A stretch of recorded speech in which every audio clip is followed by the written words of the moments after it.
Hey, how y'all doing? Welcome to Three Count Commentaries. This is your host, Mongo Slade, and today we're going to talk about Edge and the Elimination Chamber and Roman Reigns and everything revolving around the Universal Championship on Smackdown. So the show opens with Edge talking about how he has all these 13 options to face for the world title, all these different guys that he could be wrestling, and that he just doesn't want to make a decision. So then Roman says there's really only one choice. You can either pick a main eventer or you could pick the main event, which is him, of course. So Edge claims to have been playing Reigns. Like, I played you like a fiddle. Says like you need me to be the main event because whoever wins is wrestling me. And since I won the Royal Rumble, I'm the main event. And that Roman is insecure. They say that he respects Roman, that Roman is in his prime. He's operating on a different level, kind of the same thing he said to Finn Balor. But he says that you got too much too soon, and now you're cracking under the pressure. Pressure I haven't even applied yet. So, they kind of go back and forth a little bit, and then, Sami Zayn comes out. But I want to talk about this Roman Edge stuff real quick. I enjoyed this. And you know what? You know what was so weird about this whole Roman Reigns thing is I hadn't really thought about it until now. But I hate to keep dwelling on this, but when people talk about, the age thing, like they have to realize like Roman's push began when he was like 29, 30, right? Like it's 2021. He's been on top since 2015, maybe 2016 at the very least. That's when he won his first title, I believe. Survivor Series 2016. So his push began before he was 30, because he had to been under 30 when he was in the Shield.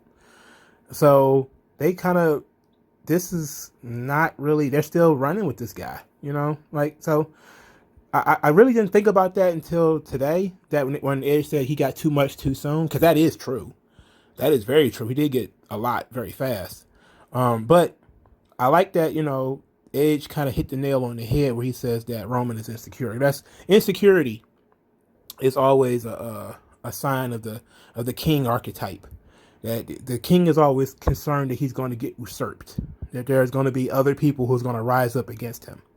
And normally when you have that sort of situation, you will have it in terms of a younger person. Like the king is always concerned about the princes or his little brothers or, people like that. He almost never really concerned about people who are older than he is, because naturally you wouldn't be worried about your own father. He's elderly. You wouldn't be worried about, older brothers because either he was going to be the king or he's not. You wouldn't be worried about stuff like that. So it's kind of odd to see that, but the Roman's insecurity is perfect because it fits the character very, very, very well. And you will see oftentimes in these stories where you have a tyrannical king, they are very insecure.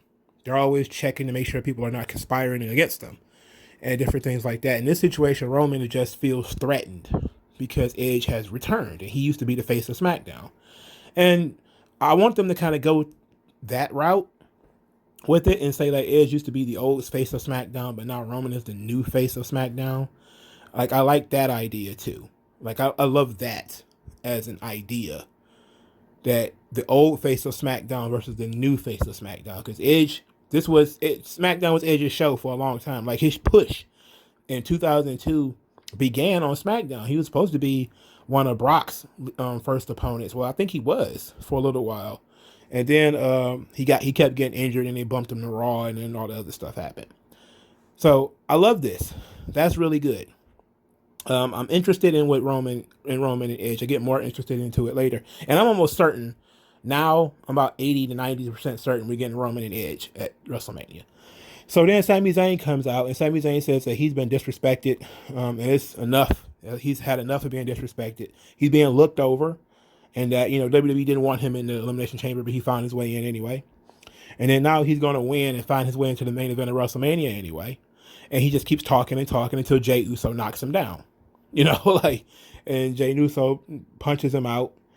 And, everybody's just kind of watching because Sami Zayn is one of those guys that nobody likes. So like, nobody came to his aid. He just got bumped, and that was it.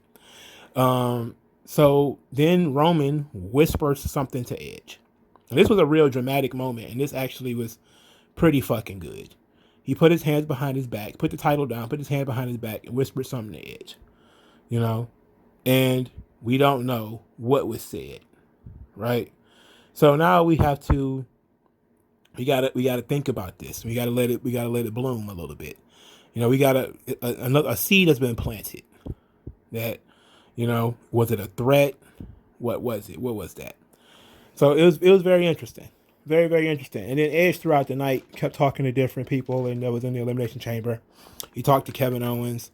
He talked to Baron Corbin. His interaction with Baron Corbin was very strange because it seemed almost like Baron Corbin was started working a completely different gimmick. Like he walked up and started talking about his suit. Like when you see somebody in a $10,000 suit and with a $39,000 timepiece, you should bow down. And I thought, like, damn, that's kind of fly. I like that. At the same time, I'm like, is this where his king character is going now? Like, they kind of lost the whole Legends of the Lone Wolf or whatever the fuck, Knights of the Lone Wolf, since one of them got fired. You couldn't just hire a new guy and put him in that spot. Like that's in the old days, he would have fired one guy and put a new guy in that spot. But now he seems to be coming across as just like random rich guy. And I was like, okay, interesting. His talk with Cesaro was pretty cool. I did enjoy that, where he says that he talks about having grit, the dirt under your fingernails, and he feels like Cesaro actually has that, and Cesaro was like, yeah, I believe I do. And and he was very confident in his ability to win at WrestleMania. Now, I think Cesaro versus Edge is badass. It's not a WrestleMania main event, though. But I love it. Cesaro is just not on that level yet. He's just not there yet. He doesn't have enough momentum. He has some momentum. He has quite a bit. He's hasn't been getting beat that often, since he turned face. Well, since, the latter part of his heel turn, the beginning of his face turn, he hasn't been losing that much. But he doesn't have the momentum of being the guy yet. If by a hook or crook, if by some, Easter miracle, he wins the Elimination Chamber, I still wouldn't see Edge versus Cesaro as a WrestleMania main event. I just wouldn't be able to see it. Now, what was very interesting was Edge and Daniel Bryan. Now this was very good. The reason why this was very good is because Edge said what I had been saying, that Daniel Bryan was an inspiration. And one of the reasons why he was able to get, that lit a fire under him into getting his career back is because of how hard Daniel Bryan fought to get his career back. And sitting here, I really thought, like, sometimes WWE manages to do insane things. And one of those things is for Edge and Daniel Bryan to be on this same program as long as they have and not really have worked together. And I'm talking even before their injuries. Even before their injuries, they had not worked together that much, if at all. Now, I always do things off the top of my head. So that gives people who are listening something to do. But I don't think they've ever had a singles match. In fact, they kind of alluded to the fact that they've never had a singles match because they talked about this, and Daniel Bryan says that, some people will say it was a dream match. Edge said that. And Daniel Bryan was like, well, some people will say it was long overdue. And I thought to myself, like, if you wanted to have a work rate match with some star power, Edge versus Daniel Bryan is what you would do.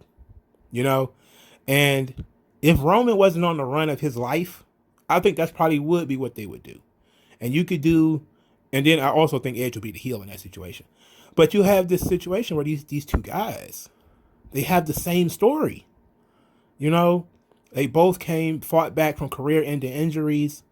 They were both, sort of, defined themselves on Smackdown. These guys are huge fan favorites, in their primes. If they were both 32 or something like that, then this match would have rocked. And it definitely would have been a main event of WrestleMania. But now Daniel Bryan is 38 and been doing a lot of jobs over the fall and the late part of the summer, where he's just basically been trying to help build other people. And then Edge is almost 50, And while he's still pretty good, there's some thing about Edge. It's also a thing about Edge being a babyface where he's never really been that strong of a babyface. He's kind of doing his best babyface stuff right now, because he's never really been a strong babyface and up to this point. But I think that so many people are invested in his story that his story matters, and I think his story has been important. So if we're not going to get Edge Roman, this would be the second match I would think that would be on the list. Would be Daniel Bryan defending the title against Edge.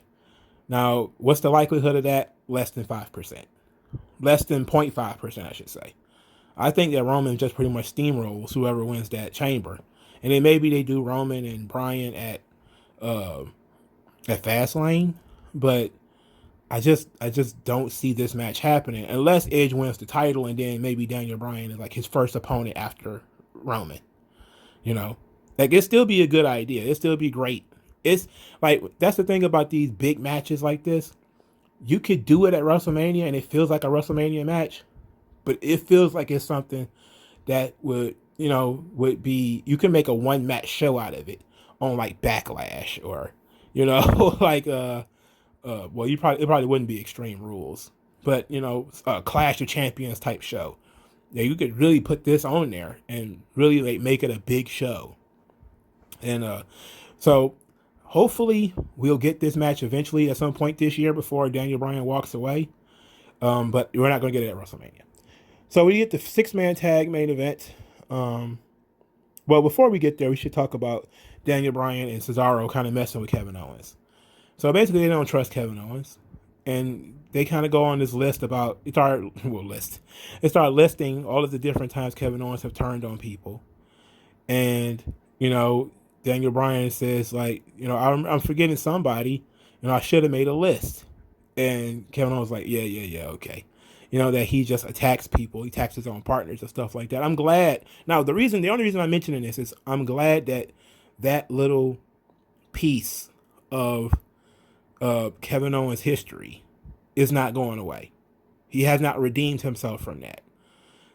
And it also explains why nobody helps him. Right? Now, I know he said that on Twitter, like, nobody helps him because of all the dastardly things he's done in the past. But I think that we should have been shown something like this before. Like, imagine if they'd have been doing this before where, Kevin Owens swallowed his pride and went up to somebody and said, hey, I need somebody to neutralize Jey Uso. Can you watch my back? And then they could remind him like how he betrayed the New Day or how he betrayed Chris Jericho or how he betrayed Sami Zayn. And it's like, no, I'm not going to figuratively get in bed with you. I'm not going to do that because you're going to betray me eventually. No. And you could layer, like, that story could have been double and triple layered to that point where maybe you did get somebody who would say, that believes in Kevin Owens' redemption. And that person could actually help flesh out his character, flesh out his story, and help him grow. Because, sometimes people do need assistance to change. If you want to look at it from the perspective of, if it was a real situation, even though, like, if it was like a drug addict, right, and they stole from everybody in the family, you have every right to say, like, no, you stole from me, I'm not going to help you. But at the same time, if nobody helps them, they never get better, right? So you look at the situation where you could say, well, look, if somebody was to hunker down and really try to help Kevin Owens in the hopes that this time he's for real, then I think that could have been a great story. It was a missed opportunity for them not to do that. But I thought that was an interesting thing here that they mentioned. Then in the match, he didn't get tagged in. So the match was King Corbin, Jey Uso, Sami Zayn versus Daniel Bryan, Kevin Owens, and Cesaro. Edge and Paul Heyman was bickering on commentary. And the finish came from a Daniel Bryan superplex into the yes lock off the top rope onto, well, I should say a superplex from the top rope. Well, that was transitioned into a yes lock by Daniel Bryan on Sami Zayn. Then we get the obligatory everybody fights segment where everybody hit a big move, a super kick or an uppercut or a power bomb or a stunner. They do this for every Royal Rumble, every Elimination Chamber, every Survivor Series. It's it's so cliche, for Christ's sake. It was that's so frustrating. It's so incredibly, like, I hate the cliches, man. We could do without the everybody's got to hit somebody. You know, like, it would have been fine if, like, the heels just would have jumped the baby faces and just beat them down, and somebody was trying to injure, like, because when they went into the whole Jey Uso thing, when he super kicked, I believe it was Cesaro, and then Edge speared him, like, it probably would have felt better if Edge would have stopped Jey Uso from doing something horrible. Like, you know, these like the three heels are beating down the three baby faces post match, and they're throwing them up against ring posts and up against the barricades and stuff like that. And maybe Jay is going too far. He's got, like, Daniel Bryan's head in between the chair, like he's about to Pillmanize his head. And then Edge steps in and, like, and spears him. And then that brings Roman in. You know, because that would have put, you know, they would have had a babyface in peril. You'd have had a heroic Edge, a villainous Jey Uso, and a big boss Roman. And that would have gotten, it would have been a lot better. But that everybody just trades a move in the middle of the ring stuff is kind of like, it's the shits. I'm sorry, it's the shits. But we ended with Roman spearing Edge. Now, I should also mention, Edge's spear on Jey Uso was not particularly good. It was kind of lazy. You know, it was not particularly tight. I mean, I think that maybe he's trying to avoid his neck area, you know, running his neck into somebody's stomach. Well, he should kind of use a different move. But then Roman speared Edge to end the show. So, of course, now that Roman and Edge have made contact, it's almost guaranteed that Roman versus Edge is what we will be getting at WrestleMania. Now, I did see some people say that Edge is he's overexposed. Him being on all three brands is overexposing him.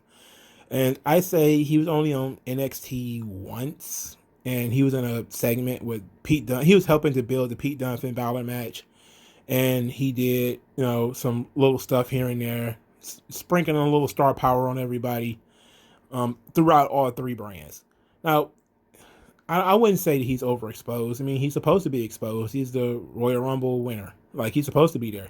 He's supposed to do these things. So I'm not really at the point where I'm like, he's overexposed. But what I will say is, I don't know if there's enough steam behind babyface Edge. Edge has always been better as a heel. He's not a heel in this situation because the return is too new. But I do think that they need to turn the volume up on this. And I think they might do it after Elimination Chamber, because now I don't know how I feel about the whole fast lane thing. But WWE seems to have a knack for, and I know a lot of people, let me back up because I think this all fits together. A lot of people have a problem with WWE having pay-per-views between the Royal Rumble and WrestleMania. Right? Like, they think that there should not be anything in February, there should not be anything in March, focus on TV.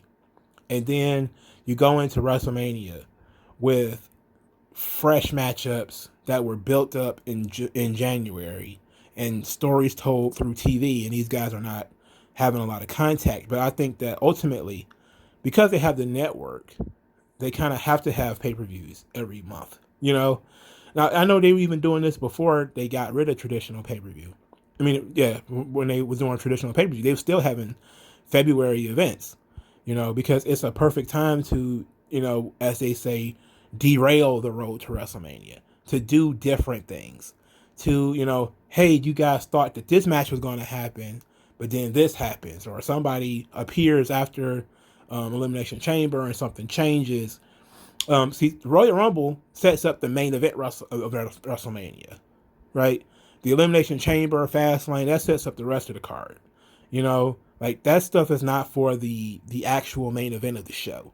That stuff is for, you know, the Intercontinental Championship match, and, you know, what big singles match, like Icon versus Icon style match, like, you know, or something like that is usually set up at these Fastlane shows or at these Elimination Chamber shows.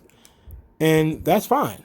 You know, I don't really have a problem with it. Besides, I don't think that Raw or SmackDown is going to necessarily get better because there's no pay-per-views.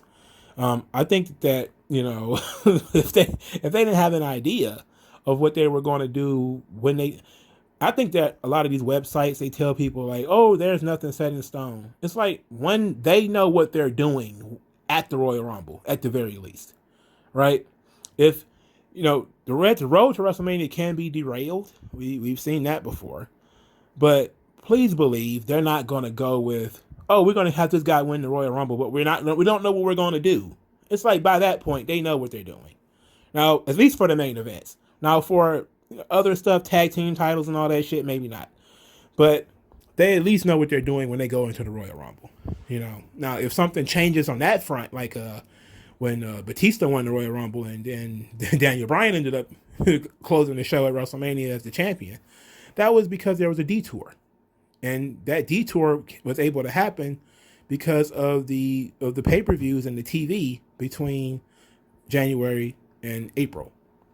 So I'm okay with all of that. And Edge and Roman, the title's not going anywhere, and I don't see why Edge would fight babyface McIntyre or babyface Balor, and it might not even be Balor in the first place. So Balor is the most likely to lose his belt between now and WrestleMania. I don't think Drew is going to lose his title at all. If he does, I'd be very surprised. But so I think it's going to be Edge Roman. Now, is that good or bad? I think it's fine. I think it's great for Roman because Roman has had a history of wrestling legends at WrestleMania. He wrestled Edge. He's going to wrestle Edge this year. He wrestled Undertaker. He wrestled Randy Orton. He wrestled Drew McIntyre at WrestleMania, if you want to call him a legend. He's the champion right now, but it was a completely different kind of match. So Roman usually has really big opponents for WrestleMania. Wrestled Brock a bunch of times. So this is good for him. It's great for Edge too because he gets to come in and wrestle somebody who's at the top of their game and somebody who knows what they're doing. He works a safe style. He's not gonna want to drop him on his head because Roman doesn't do like super power moves anyway. That was actually the benefit of working with Randy Orton because Randy Orton doesn't really do big power slams or anything like that. That's going to really like jar Edge's neck and head. Like besides the spear, there really is no other moves that Roman does that jar the body. His stuff just looks good, but it's not like he power bombs people 100 times. He's no Mike Awesome, that's for sure. But I like the idea of Roman and Edge. It continues to elevate Roman, who is the guy, the star of the show, the star of all three brands, the star of your top attraction, which is Raw, Smackdown, because people pay more for Smackdown than they do for Raw. And it's for the best, And the Elimination Chamber match is going to be fun. It's hard for it to suck, You have to actually be trying to fuck up an Elimination Chamber match. But I don't think who wins that match matters because they're just going to lose to Roman. And it's just going to set up a fast lane match. So I think that part is where people have a point about the mid pay-per-views between Royal Rumble and WrestleManias because you got these title defenses that and these putting the Royal Rumble win on the line and that type of stuff. That some people are like, they don't like that kind of thing. I don't mind it. It is what it is, like defending the Money in the Bank and stuff like that. I don't mind it. But you do have other stories to tell. You're going to have somebody getting a short main event run between now and Fastlane before they officially edge Roman at WrestleMania and they start putting the gas on that thing. So it is what it is. But let me know what you guys think in the comment section below. Like this video, share this video, subscribe to the channel. I thank you guys for your time. Spread the good word of 3Con Commentaries utilizing the hashtag 3Con Commentaries. If you really like what I do, please hit me with the comment section below. There is a tip jar. You will be able to send me money via Cash App. All money is appreciated. I thank you guys for your time, and I'll talk to you guys later.